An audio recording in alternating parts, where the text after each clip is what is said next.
तो दोस्तों राधे राधे। कैसे हैं गाइस? मैं अच्छी हूँ, उम्मीद है आप लोग अच्छे होंगे। तो मैं फिर से आ गई हूँ एक और न्यू आध्यात्मिक स्टोरी के साथ। तो दोस्तों शुरू करते हैं आज की वीडियो।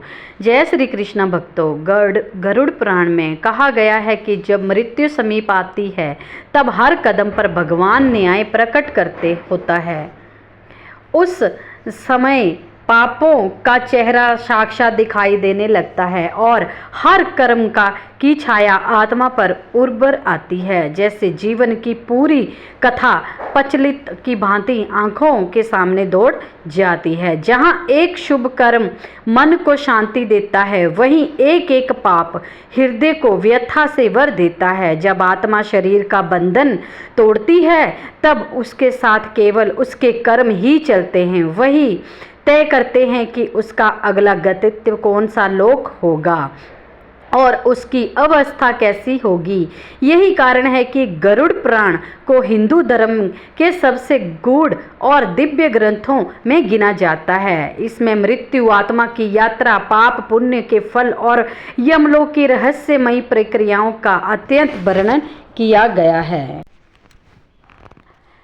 गरुड़ को इस ज्ञान का उपदेश दिया था, इसलिए गरुड़ पुराण केवल मृत्यु का ग्रंथ नहीं बल्कि जीवन, कर्म और मुक्ति का दिव्य मार्गदर्शन है। ये ग्रंथ न केवल मृत्यु के रहस्य, आत्मा की गति को समझता है, बल्कि ये भी स्पष्ट करता है कि जीवात्मा किस प्रकार अपने कर्मों के अनुसार देह का त्याग करती है और यमदूत किस विधि से उसकी आत्मा को लेकर जाते हैं। जब किसी जीव की आयु पूर्ण होती है तो ब्रह्मा जी द्वारा निर्धारित प्राणों का काल चक्र सक्रिय हो जाता है। उस क्षण शरीर में स्थित 5 प्राण अपार सम्मान धीरे धीरे अपनी गतिविधियों रोकने लगते हैं। जैसे ही मृत्यु समीप आती है, मनुष्य के पिछले जन्मों के संचित कर्म जागृत हो उठते हैं। यमराज के दूत, जो सामान्य रूप में अदृश्य रहते हैं, उस जीव को समीप पहुंचने लगते हैं। ये यमदूत ना तो स्थूल शरीर वाले होते हैं, ना ही इनकी उपस्थिति सबको दिखाई देती है। केवल वही व्यक्ति, इनकी आत्मा अत्यंत शुद्ध और अत्यंत पापी होती है, वे ही इनके दर्शन का आवाज कर पाते हैं। उस समय मनुष्य का मानसिक एक गहरे भ्रम को डूब जाता है। उसे अपने संपूर्ण जीवन में कर्म पक्ष चित्र की भांति दिखने लगते हैं। शुभ कर्म उसे शांति देते हैं, जबकि पाप उसे भयभीत कर देते हैं। ये प्रक्रिया अत्यंत पीड़ादायक होती है, विशेषकर उन लोगों के लिए जिन्होंने जीवन भर पापों में जीवन व्यतीत किया हो। दोस्तों, ये विषय अत्यंत संवेदनशील और रहस्यमयी है। गरुड़ पुराण के ये रहस्य केवल किसी कथा का अंश नहीं, बल्कि ये उस अनिवार्य यात्रा का सत्य है जिसमें हर प्राणी को एक न एक दिन होकर गुजरना ही है। ये श्रृंखला केवल जानकारी देने का प्रयास नहीं, बल्कि आत्मचिंतन की प्रेरणा है। यदि आप सच में जानना चाहते हैं कि मृत्यु के बाद क्या होता है, तो इस वीडियो को ज़्यादा से ज़्यादा लाइक शेयर करें और अंत तक अवश्य देखें। आइए जानते हैं।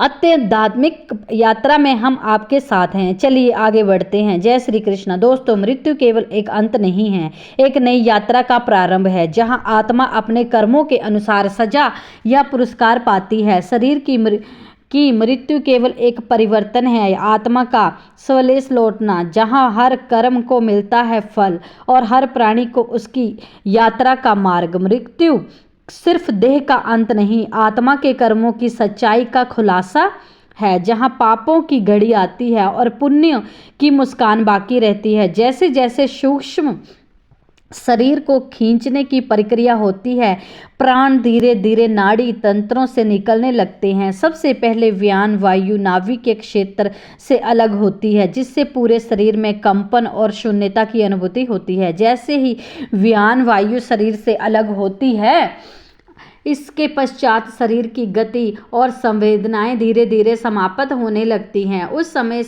व्यक्ति को अपने आसपास का अनुभव अलग ढंग से होने लगता है। कुछ लोगों को प्रकाश दिखाई देता है, कुछ को अंधकार। ये सब कर्मों पर निर्भर करता है।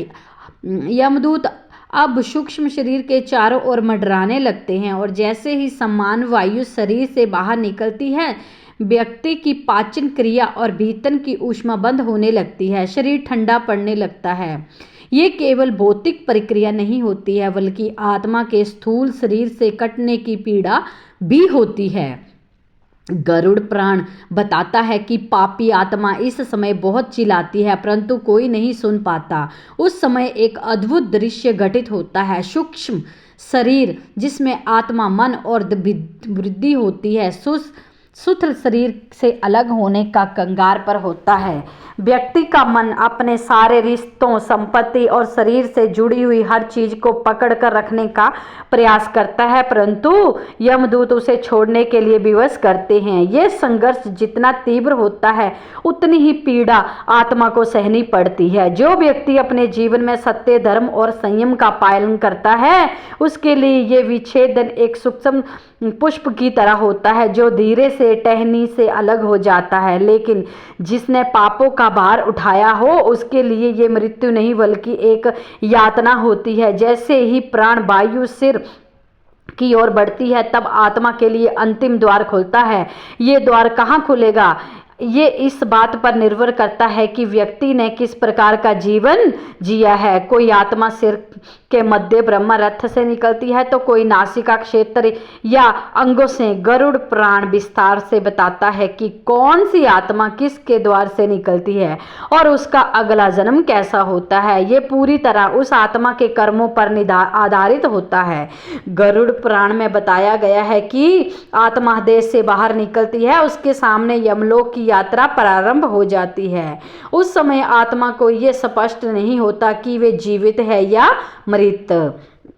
वे अपने परिजनों को रोते हुए देखती है, अपने शव के चारों ओर भीड़ को देखती है, पर किसी से बात नहीं कर पाती। वे चिल्लाती है, छूने की कोशिश करती है, परंतु ये सब व्यर्थ होता है। यही स्थिति अत्यधिक पीड़ादायक होती है। यमदूत तब आत्मा को संकेत देते हैं कि अब उसका समय समाप्त हो चुका है। वे उसे एक अदृश्य मार्ग पर ले जा रहे हैं, जिसे प्रेत यात्रा कहा जाता है। ये यात्रा 47 दिनों तक चलती है, जिसमें आत्मा को विभिन्न प्रकार की अवस्थाओं से गुजरना होता है। इस दौर उसे अपने किए गए कर्मों का आभास होता है। जिस आत्मा ने अधर्म किया हो, उसे कांटों से भरे मार्ग से गुजरना पड़ता है। उसकी पीड़ा इतनी तीव्र होती है कि वे बार बार पुकारती है कि काश उसने जीवन में पाप ना किया होता। जो आत्मा धर्म युक्त हो जीती है, उसे देव दूतों द्वारा मार्गदर्शन मिलता है। उसकी यात्रा सुगंधित, शांत और प्रकाशमय होती है। उसे ना तो पीड़ा होती है, ना ही भय होता है। वे परम सुख की ओर अग्रसर होती है। इस यात्रा के दौरान आत्मा को यमलोक के समीप एक विशेष क्षेत्र में लाया जाता है, जिसे चित्रगुप्त सभा कहा जाता है। यहाँ आत्मा के समस्त कर्मों का लेखा जोखा प्रस्तुत किया जाता है। चित्रगुप्त को यमराज का प्रधान सचिव है। वहाँ कोई छल, कोई बहाना, कोई नहीं चलता। जो किया गया है वे सब उजागर होता है। अच्छे कर्मों की प्रशंसा होती है, बुरे कर्मों पर दंड निर्धारित किया जाता है। ये निर्णय ही तय करता है कि आत्मा को अगले जन्म में किस योनि में भेजा जाएगा। क्या आप मानव बनेंगे, पशु, पक्षी, कीट या किसी और रूप में जन्म लेंगी। ये निर्णय उस आत्मा के कर्मों की गहराई से जुड़ा होता है। गरुड़ पुराण बताता है कि प्रत्येक आत्मा को उसके कर्मों के आधार पर ही अगला शरीर प्राप्त होता है। यदि उसने जीवन में हिंसा, छल, अधर्म और पाप का मार्ग अपनाया है, तो कीट, पतंग, पशु या राक्षसी योनि में जन्म ले सकती हैं। वही जिन्होंने संयम, तप, सेवा और सत्य का पालन किया हो, उन्हें मनुष्य, देव या योनि के रूप में जन्म मिलता है। इस प्रक्रिया में आत्मा को ये भी बताया जाता है कि उसने कौन कौन से अवसरों पर धर्म का मार्ग छोड़कर मोह और लोभ का चयन किया। उसे दिखाया जाता है कि कैसे उसने छोटे निर्णयों से उसके संपूर्ण जीवन की दिशा तय की।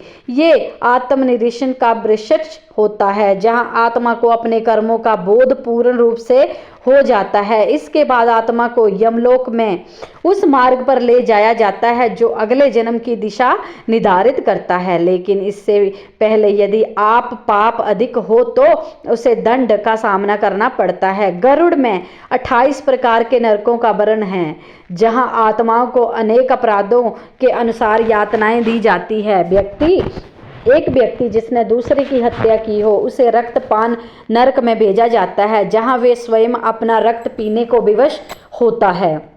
जिसने झूठ बोलकर दूसरों का नुकसान किया हो उसे ताप मिश्र नरक, अंधकार और पीड़ा से जूझना पड़ता है। इन नरकों की पीड़ा केवल शारीरिक नहीं होती बल्कि मानसिक और आध्यात्मिक भी होती है। आत्मा को उस समय ये अनुभव होता है कि भौतिक संसार के मोह में फंसकर उसने साक्षात स्वरूप को कितना मलिक किया है। वे बार बार उस देह को याद करती है जहाँ वे सुधार कर सकती थी, पर केवल पश्चाताप शेष रह जाता है। लेकिन यही अनुभव आत्मा को अगली यात्रा के लिए तैयार करता है ताकि वे अपने अगले जन्म में स्वयं को सुधार सके और मोक्ष की ओर असग्रत हो सके। ये उद्देश्य केवल उन्हीं आत्माओं का होता है जो अपने कर्मों की गहराई को समझ चुकी होती हैं। गरुड़ पुराण के अनुसार जब आत्मा को ये अनुभूति हो जाती है कि संसार में जो भी उसने संग्रह किया है वे केवल भ्रम था, तब वे पुनः जन्म को नहीं बल्कि मुक्ति को लक्ष्य बनाती हैं। परंतु अधिकांश आत्माएं अभी भी अपने बंधकों से जुड़ी पूरी तरह मुक्ति नहीं हो पाती। मोह, क्रोध, लोभ और अहंकार का भार उन्हें अगली यात्रा के लिए तैयार होने नहीं देता। ऐसे में उन्हें पुनः जन्म लेना पड़ता है उसी संसार में, उसी माया में, ताकि वे फिर से कर्म कर सके और आत्मशुद्धि की ओर बढ़ सके। इस पुनः जन्म की प्रक्रिया श्वेत नहीं होती। इसके लिए यमलोक में विशेष रूप से नियुक्त देववंग होते हैं जो आत्मा को उसके कर्म सहित योनि और स्थान में भेजने की व्यवस्था करते हैं। ये प्रक्रिया एक अत्यधिक सूक्ष्म गणना पर आधारित होती है। किस देश में, किस माता पिता में गर्भ, किस समय, किन परिस्थितियों में जन्म होगा, ये सब निर्धारित किया जाता है। जब ये निर्णय पूर्ण हो जाता है तब आत्मा को एक विशेष मार्ग से पृथ्वी की ओर भेजा जाता है। ये मार्ग सामान्य दृष्टि से दिखाई नहीं देता, पर सूक्ष्म लोकों में ये अंतिम सक्रियक और जागरूक ऊर्जा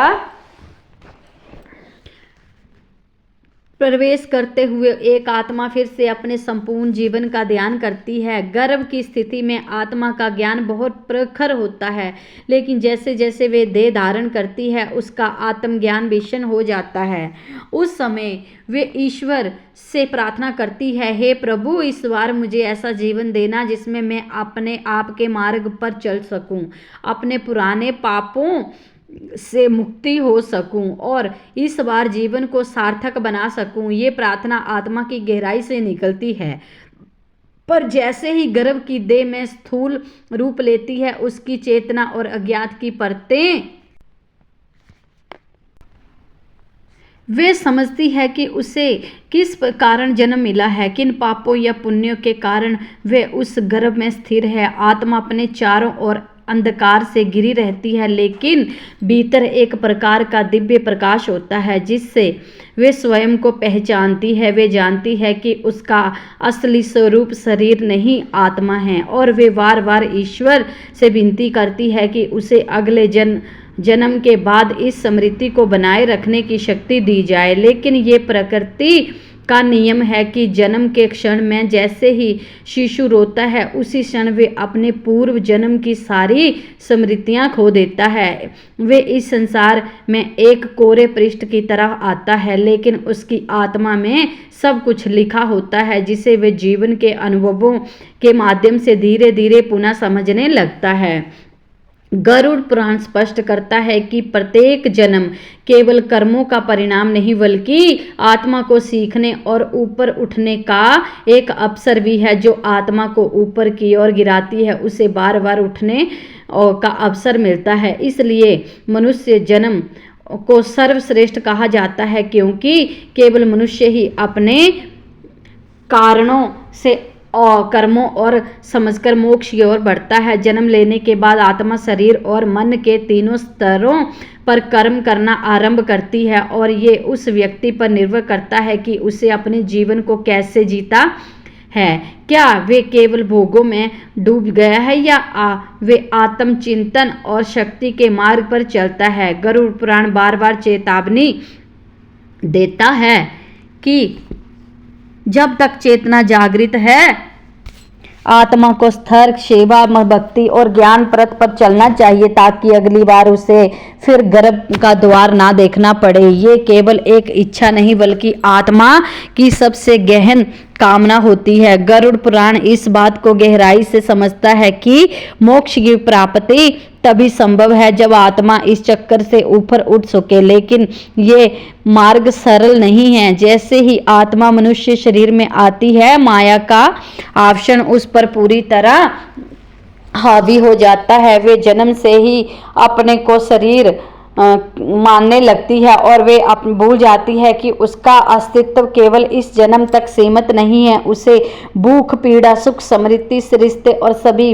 में वास्तविकता नजर आने लगती है। गरुड़ पुराण कहता है कि ये ब्रह्म में ही आत्मा को बार बार संसार में बांधता है।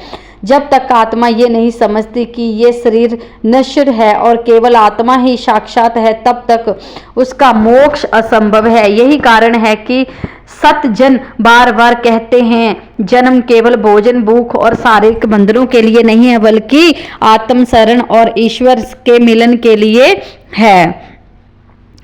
बल्कि आत्मा को जागृत करना भी है। इसी प्रकार जो व्यक्ति ध्यान, सत्संग और आत्मचिंतन करता है, वे धीरे धीरे इस माया के जाल को पहचानने लगता है। गरुड़ पुराण इस बिंदु पर विशेष बल देता है कि मृत्यु से पहले का बोध करना आवश्यक है।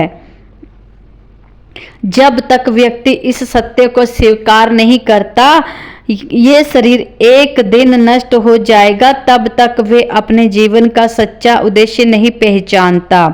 मनुष्य कोई अंत नहीं बल्कि आत्मा की अगली यात्रा का आरंभ है। ये यात्रा कैसी होगी, ये प्रण इस जीवन की दिशा पर निर्भर करता है। अतः जीवन में प्रतिदिन ये विचार करना चाहिए, क्या आज का मेरा कर्म मुझे मोक्ष की ओर ले जाएगा या फिर पुनः जन्म के गर्भ की द्वार की ओर। पुनः जन्म कोई साधारण प्रक्रिया नहीं है, ये एक ऐसा चक्कर है जिसमें आत्मा बार बार फंसती जाती है। गरुड़ पुराण में वर्णित है कि ये संसार एक विशाल ब्रह्मजाल है जहां आत्मा अपने कर्मों के द्वारा बार बार उजलती रहती है। हर जन्म में आत्मा यही सोचती है कि इस बार कुछ अलग करेगी, सच्चाई को पहचानेगी, लेकिन जैसे ही वह सांसारिक मोह में प्रवेश करती है, सब कुछ भुला बैठती है। परिवार, संपत्ति, यश, भोग की कामनाएं आत्मा को धीरे धीरे उसी चक्कर में खींच लेती हैं जिससे वे मुक्ति पाना चाहती हैं। इस चक्कर से बाहर निकलने का एक मार्ग है जागृत आत्मा को अपने भीतर झांकना होगा। ये समझना होगा कि वे कौन हैं और क्यों बार बार जन्म ले रही है। गरुड़ पुराण इस ज्ञान को अत्यधिक महत्वपूर्ण मानता है क्योंकि आत्मबोध और मोक्ष की पहली सीढ़ी है। जब आत्मा ये स्वीकार कर लेती है कि जीवन केवल उपभोग का माध्यम नहीं बल्कि आत्मा के विकास का साधक है, तब उसके कर्मों में भी परिवर्तन आने लगता है और वो जो कुछ भी करती है उसमें विवेक, सेवा और प्रेम का समावेश होने लगता है। वे जानती है कि प्रत्येक क्रिया का एक फल है और ये फल भी ही भविष्य की दिशा तय करेगा। यमदूत वे मृत्यु के पश्चात अत्यंत वैवानिक अवस्थाओं से गुजरती यमदूत उसे पकड़कर उस मार्ग पर ले जाते हैं जहां उसे एक एक पाप का हिसाब देना पड़ता है। उसके लिए ना तो कोई रिश्तेदार काम आता है, ना ही धन संपत्ति। वहां केवल कर्म ही उसका साथ देते हैं, या तो रक्षा के रूप में या दंड के रूप में। इसीलिए ये जीवन अमूल्य है, ये एक दुर्लभ अवसर है जो आत्मा को मिला है। इसे केवल संसारिक सुखों में खो देना आत्मा के साथ सबसे बड़ा अन्याय है कि वे स्वयं को केवल शरीर समझ बैठे। यही वे ब्रह्म है जो जन्म जन्मांतर तक आत्मा को बांधता चला आ रहा है। गरुड़ पुराण में कहा गया है कि जब तक आत्मा अपनी वास्तविक पहचान को नहीं जानती, तब तक वे बार बार इसी मोह माया के घेरे में घूमती रहती है। मनुष्य का जीवन ईश्वर का दिया हुआ एक विशेष अवसर है। ना देवताओं को ये अवसर प्राप्त है, ना ही पशु को। केवल मनुष्य ही ऐसा प्राणी है जिसे सोचने, समझने और अपने कर्मों को सुधारने की शक्ति प्राप्त है। यही कारण है कि गरुड़ पुराण इस जीवन को सबसे मूल्यवान मानता है, लेकिन इस अमूल्य अवसर को व्यर्थ कर देना, केवल भोग वासना और अहंकार में डूब जाना आत्मा को गहरे अंधकार में धकेल देता है। जब मृत्यु समीप आती है तब वे आत्मा भय के और पछतावे से भर उठती है। वे देखती है कि उसके जीवन भर में जो किया वे उसके साथ नहीं है, सिर्फ कर्म और उसका स्वभाव ही उसके आगे खड़ा है। गरुड़ पुराण के अनुसार मृत्यु के बाद आत्मा उस यात्रा पर निकलती है जहां ना तो कोई छाया देता है, ना ही कोई पानी, ना विश्राम। वे लगातार चलती है, धूप, कांटे, अंधकार और गर्म हवाओं के बीच। हर कदम पर उसे अपने कर्मों का बोझ महसूस होता है। जो व्यक्ति सोचता है कि मृत्यु के बाद सब समाप्त हो जाता है, वे सबसे बड़ी भूल करता है। मृत्यु को अपने अंत वे या तो दुख की अगली श्रृंखला या मोक्ष की ओर एक नई दिशा का। इसलिए गरुड़ पुराण बार बार यही सिखाता है कि इस जीवन में संजग हो जाइए। जो बीत गया उसे छोड़िए, पर जो शेष है उसे धर्म, सेवा और आत्म ज्ञान से भर दीजिए, क्योंकि एक दिन ये शरीर भी नष्ट हो जाएगा परंतु आत्मा, कर्म शेष रह जाएंगे। यही वे अनिवार्य सत्य है जिसे ना तो समय मिटा सकता है, ना ही मृत्यु। गरुड़ पुराण के अनुसार जैसे बीज में वृक्ष छिपा होता है, वैसे ही आत्मा के भीतर उसके समस्त कर्मों का फल छिपा होता है और समय आने पर वे फल अवश्य प्रकट होता है, या तो इस जन्म में या तो अगले जन्म की श्रृंखलाओं में। मनुष्य के मन, वाणी और शरीर के किए गए हर छोटे बड़े कर्मों का दंड हो जाता है। एक श्रृंखला लेखा जोखा हमेशा साथ चलता है। गरुड़ प्राणी से चित्रगुप्त की सजा देता है यमराज, तब उसे इस बात का अनुभव होता है कि कोई कर्म अनदेखा नहीं गया।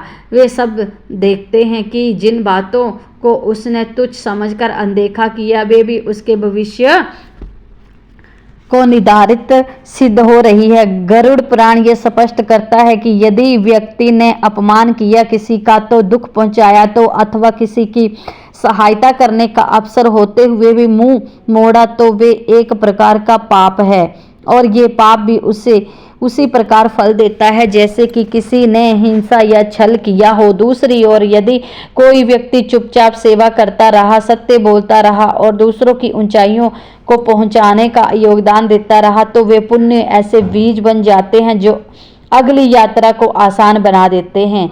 यही कारण है कि शास्त्र बार बार जागृति करते जीवन की जागृति को समझाता है। गरुड़ पुराण में ऐसी सच्चाइयां हैं जो हमने आज की वीडियो में आपके साथ शेयर करी। उम्मीद है कि आपको ये सच्चाइयां काफ़ी प्रेरणादायक लगी होंगी।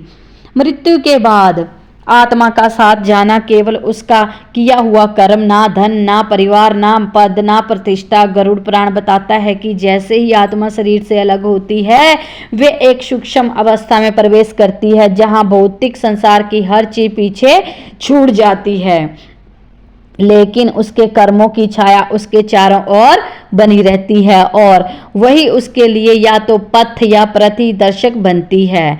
तो दोस्तों, उम्मीद है आज की वीडियो आपको अच्छी लगी होगी। अगर वीडियो थोड़ी सी अच्छी लगे तो वीडियो को लाइक जरूर करें। मिलते हैं किसी और वीडियो में, तब तक के लिए आप अपने परिवार का ध्यान रखें और सच्चाई के रास्ते पर चलें और अच्छे कर्म करें ताकि हमारा जीवन भी सफल हो सके। जय श्री कृष्णा दोस्तों।